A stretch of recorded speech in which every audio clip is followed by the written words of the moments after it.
Little House on the Prairie, written by Laura Ingalls Wilder and performed by Cherry Jones.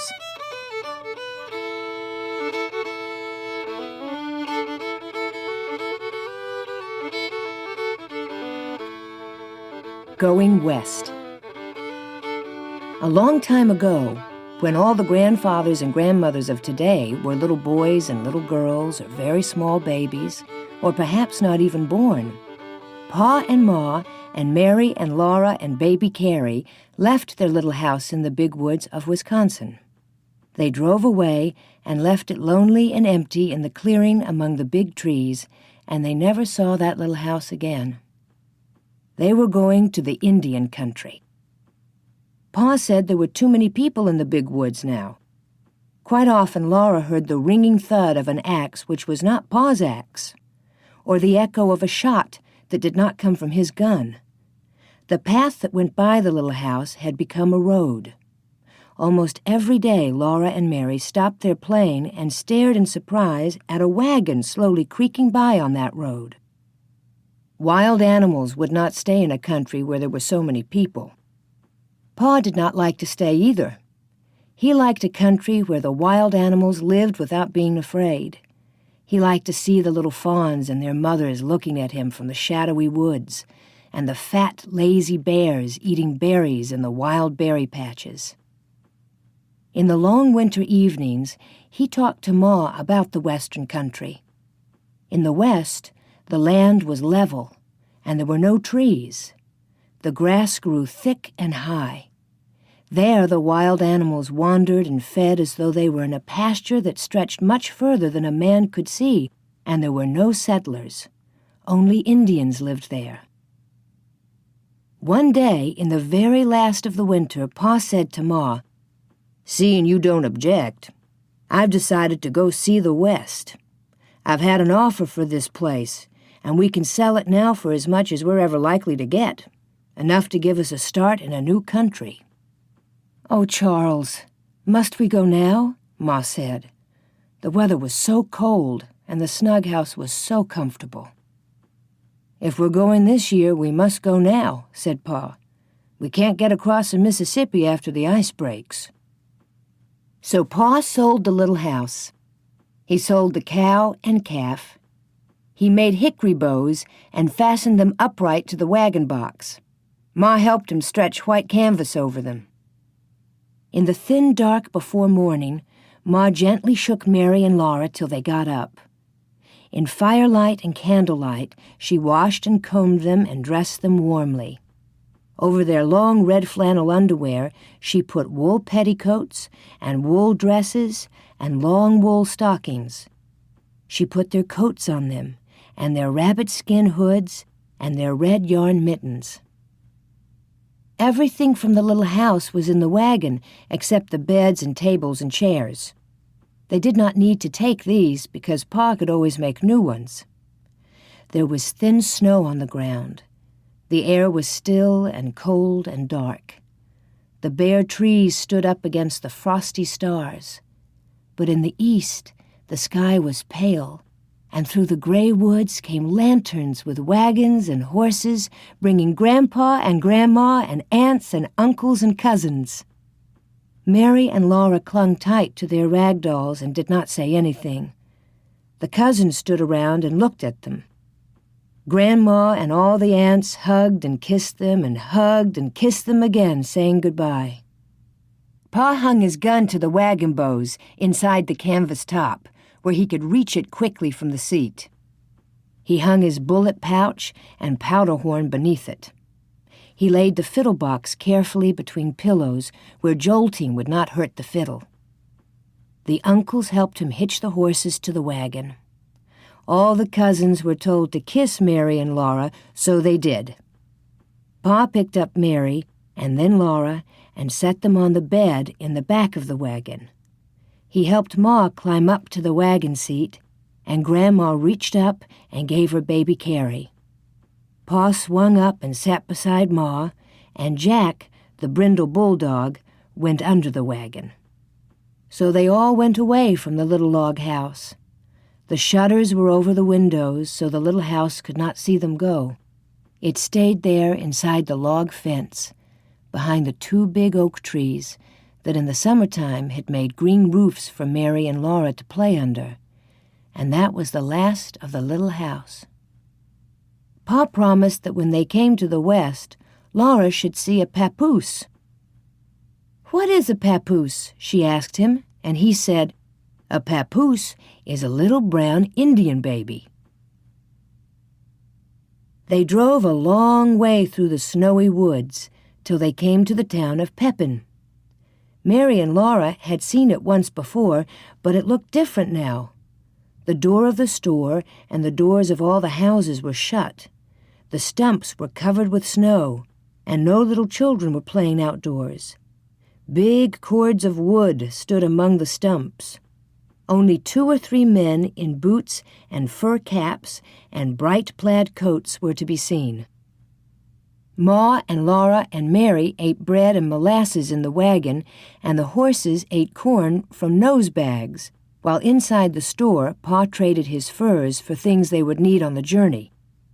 They could not stay long in the town because they must cross the lake that day. The enormous lake stretched flat and smooth and white all the way to the edge of the gray sky. Wagon tracks went away across it, so far that you could not see where they went. They ended in nothing at all. Pa drove the wagon out onto the ice, following those wagon tracks. The horses' hooves clop-clopped with a dull sound. The wagon wheels went crunching. The town grew smaller and smaller behind, till even the tall store was only a dot. All around the wagon there was nothing but empty and silent space. Laura didn't like it. But Pa was on the wagon seat, and Jack was under the wagon. She knew that nothing could hurt her while Pa and Jack were there. At last the wagon was pulling up a slope of earth again, and again there were trees. There was a little log house, too, among the trees, so Laura felt better. Nobody lived in the little house. It was a place to camp in.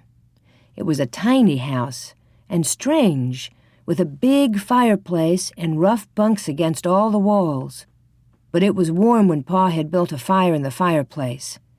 That night, Mary and Laura and baby Carrie slept with Ma in a bed made on the floor before the fire, while Pa slept outside in the wagon to guard it and the horses. In the night, a strange noise wakened Laura.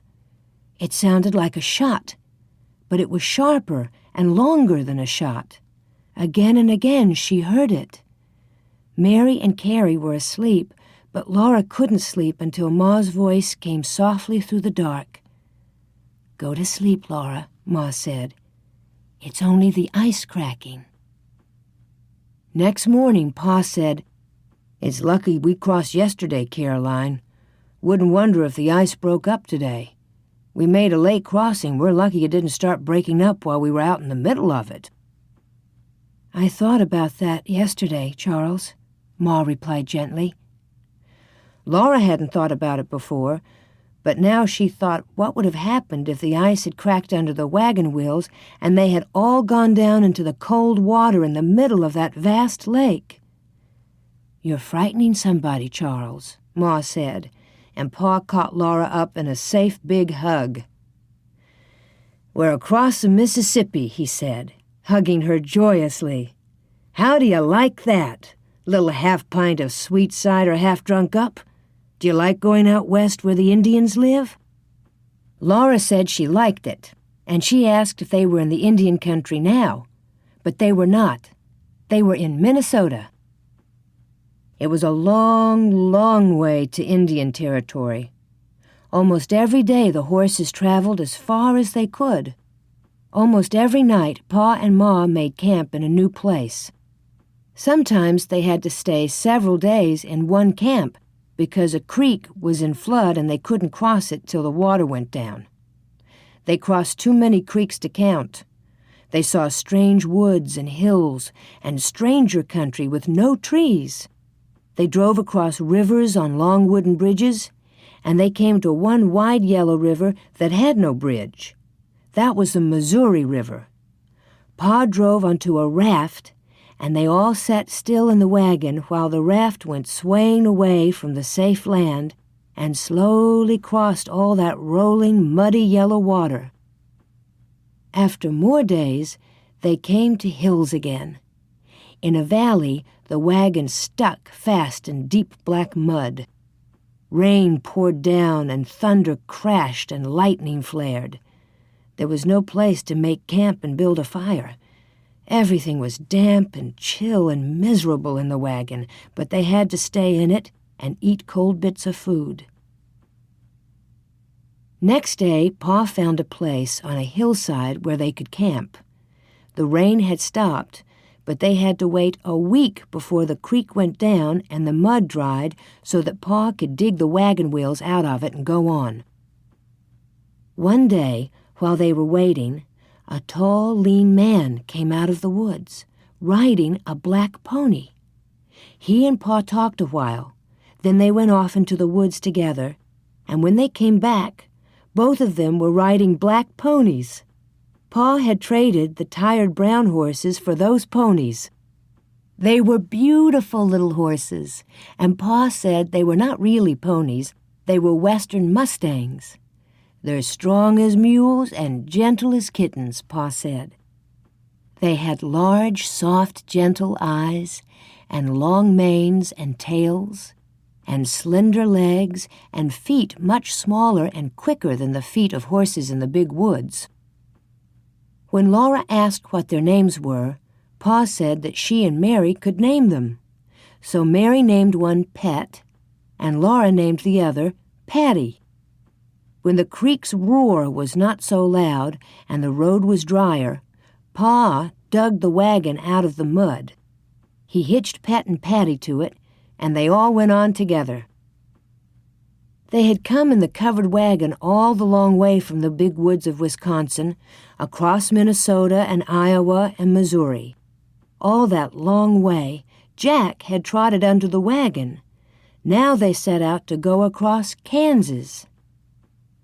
Kansas was an endless flat land covered with tall grass blowing in the wind. Day after day they traveled in Kansas and saw nothing but the rippling grass and the enormous sky. In a perfect circle, the sky curved down to the level land, and the wagon was in the circle's exact middle. All day long, Pet and Patty went forward, trotting and walking and trotting again, but they couldn't get out of the middle of that circle. When the sun went down, the circle was still all around them, and the edge of the sky was pink. Then slowly, the land became black. The wind made a lonely sound in the grass. The campfire was small and lost in so much space. But large stars hung from the sky, glittering so near that Laura felt she could almost touch them. Next day, the land was the same, the sky was the same, the circle did not change. Laura and Mary were tired of them all. There was nothing new to do and nothing new to look at. The bed was made in the back of the wagon and neatly covered with a gray blanket. Laura and Mary sat on it. The canvas sides of the wagon top were rolled up and tied, so the prairie wind blew in. It whipped Laura's straight brown hair and Mary's golden curls every which way, and the strong light screwed up their eyelids. Sometimes a big jackrabbit bounded in big bounds away over the blowing grass. Jack paid no attention. Poor Jack was tired, too, and his paws were sore from traveling so far. The wagon kept on jolting. The canvas top snapped in the wind. 2 faint wheel tracks kept going away behind the wagon, always the same. Pa's back was hunched. The reins were loose in his hands. The wind blew his long brown beard. Ma sat straight and quiet, her hands folded in her lap. Baby Carrie slept in a nest among the soft bundles. "Oh," Mary yawned, and Laura said, Ma, can't we get out and run behind the wagon? My legs are so tired. No, Laura, Ma said. Aren't we going to camp pretty soon? Laura asked. It seemed such a long time since noon, when they'd eaten their lunch sitting on the clean grass in the shade of the wagon. Pa answered, Not yet. It's too early to camp now. I want to camp now. I'm so tired, Laura said. Then Ma said, Laura. That was all, but it meant that Laura must not complain. So she did not complain any more out loud, but she was still naughty inside. She sat and thought complaints to herself. Her legs ached and the wind wouldn't stop blowing her hair. The grass waved and the wagon jolted and nothing else happened for a long time. We're coming to a creek or river, Pa said. Girls, can you see those trees ahead? Laura stood up and held to one of the wagon boughs. Far ahead, she saw a low, dark smudge. That's trees, Pa said. You can tell by the shape of the shadows. In this country, trees mean water. That's where we'll camp tonight.